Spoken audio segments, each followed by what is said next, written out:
నమస్తే welcome to Sakshi sports నేను మీ కృష్ణబాల ఐసీసీ టీ20 ప్రపంచ కప్ అనుభవంతో మ్యాచ్ను ముగించానని Mumbai Indians star batter Tilak Varma తెలిపాడు.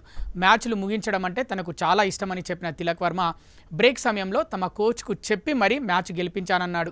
ఐపీఎల్ 2026 సీజన్లో భాగంగా గురువారం ధర్మశాల వేదికగా ఉత్కంఠగా సాగిన మ్యాచ్లో ముంబై ఇండియన్స్ 6 వికెట్ల తేడాతో పంజాబ్ కింగ్స్ను ఓడించింది. తిలక్ వర్మ 33 బంతుల్లో 6 ఫోర్లు 6 సిక్స్లతో 75 పరుగులు చేసి అజేయ హాఫ్ సెంచరీతో ఈ విజయంలో కీలక పాత్ర పోషించి ప్లేయర్ ఆఫ్ ది మ్యాచ్గా నిలిచాడు.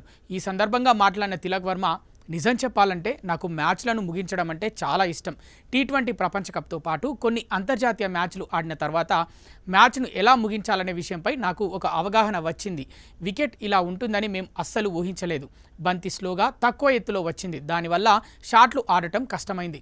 పంజాబ్ కింగ్స్ మొదటి 15 ఓవర్లలో ఎంతలా ఇబ్బంది పడ్డారో మేము చూసాం. ఆ తర్వాత అజ్మతుల్లా, విష్ణు వినోద్ దూకుడుగా ఆడి వారికి మంచి స్కోర్ అందించారు. దాంతో నేను ఈ మ్యాచ్ను చివరి వరకు తీసుకెళ్లాలని అనుకున్నాను. రెండో విరామ సమయంలో మా కోచ్తో మాట్లాడాను. నాకు కేవలం ఒక పెద్ద ఓవర్ అవసరమని, అప్పుడు నేను మ్యాచ్ను ముగించగలనని చెప్పాను.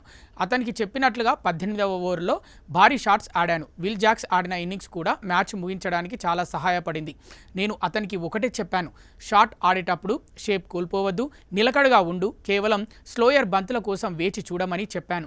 ఇక్కడ ఎత్తు వల్ల బంతి గాలిలో వేగంగా ప్రయాణిస్తుంది కాబట్టి గుడ్డిగా బంతిని బాదాల్సిన అవసరం లేదు. కేవలం షార్ట్ పొజిషన్ సరిగ్గా ఉంచుకొని స్లోయర్ డెలివరీల పట్ల అప్రమత్తంగా ఉండమని అతనికి సూచించాను అని తిలక్ వర్మ చెప్పుకొచ్చాడు.